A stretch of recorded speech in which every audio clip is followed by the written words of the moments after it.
শাওন মাহত সকলোৰে প্ৰিয় দেৱতা মহাদেৱৰ আশীৰ্বাদ বা কৃপা আপোনালোকে কেনেকৈ লাভ কৰিব। বিশেষ 5টা নিয়মেৰে মহাদেৱৰ পূজা কৰিলে আপোনালোকে সকলোৱে মহাদেৱৰ কৃপা বা আশীৰ্বাদ লাভ কৰিবলৈ সক্ষম হ'ব। বিশেষ 5টা নিয়ম জানিবলৈ ভিডিঅ'টো আপোনালোকে সম্পূৰ্ণকৈ চাই থাকিব।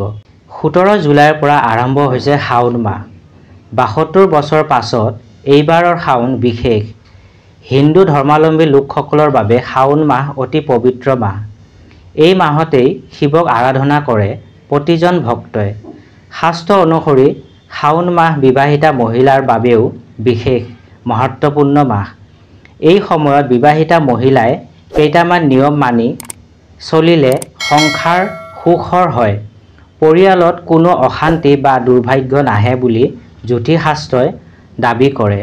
কিন্তু কি নিয়ম মানি চলিব লাগে এগৰাকী মহিলাই। 1 নম্বৰতে শাওনৰ বিশেষ পূজা। শিৱৰ প্ৰিয় মাহ শাওন। প্ৰতিদিনেই মহাদেৱৰ পূজা কৰিলে আশীৰ্বাদ লাভ কৰিব। বিবাহিতা মহিলাই এই সময়ত প্ৰতিদিনে ঘৰত শিৱলিংগত পূজা আগবঢ়াওক। মহাদেৱ আৰু পাৰ্বতীৰ পূজা কৰক। লগতে শিৱ মন্ত্ৰ পাঠ কৰক। 2 নম্বৰ সঠিক পদ্ধতিৰে পূজা কৰক। শাওন মাহত বিবাহিতা মহিলাসকলে সঠিক পদ্ধতি মানি মহাদেৱক আৰাধনা কৰিলে তেওঁলোকৰ ঘৰলৈ সুখ শান্তি আহে। স্বামীৰ সুখ সৌভাগ্য বৃদ্ধি পায়। স্বামীৰ উজ্জ্বল ভৱিষ্যতৰ বাবে শাওন মাহৰ সোমবাৰসমূহ বিবাহিতা মহিলাসকলে পুৱা টোপনিৰ পৰা উঠি গা ধুই শিৱ মন্দিৰলৈ যাব লাগে। তাতে গাখীৰ, ঘি, গংগাজল আৰু মৌ মিহলাই বেলপাত দি শিৱলিংগক অভিষেক কৰিব লাগে। এই মিশ্ৰণক পঞ্চমিত্ৰ বুলি কোৱা হয়। বিবাহিতা মহিলাসকলে এই নিয়ম মানি চলিলে বহুত ভাল। দুগ্ধজাত সামগ্ৰী, ফল তথা সম্পূৰ্ণ নিৰামিষ আহাৰ গ্ৰহণ কৰাটো শুভ। 3 নম্বৰ মংগলা গৌৰ ব্ৰত। শাওন মাহৰ মংগলবাৰ কেইটাত মংগলা গৌৰ ব্ৰত পালন কৰা হয়। এই ব্ৰত বিবাহিতা মহিলাসকলে পালন কৰিলে অত্যন্ত শুভ।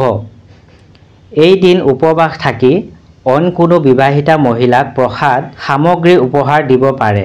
ইয়াৰ উপৰিও বিবাহিতা মহিলাই হাতত মেহেন্দি লগাব পাৰে। স্বামীৰ মংগল কামনা কৰি এই ব্ৰত ৰাখিব পাৰে। 4 নম্বৰ শিৱলিংগৰ বিধি। শাস্ত্ৰ অনুসৰি বিবাহিতা মহিলাসকলে শিৱলিংগ স্পৰ্শ কৰা উচিত। শাওন মাহত আমিষ আহাৰ, পিঁয়াজ, ৰহুন, কেঁচা গাখীৰ বৰ্জন কৰাটো উচিত। 5 নম্বৰ দৰিদ্ৰ সেৱা। শাওন মাহত দৰিদ্ৰক সেৱা কৰিলে মহাদেৱৰ আশীৰ্বাদ লাভ কৰিব পাৰি।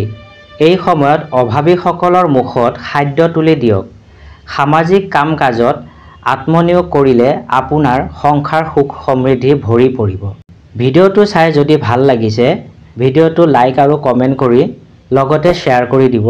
নতুন বন্ধু বান্ধৱীসকলে আমাৰ চেনেলটো ছাবস্ক্ৰাইব কৰি দিব। ধন্যবাদ।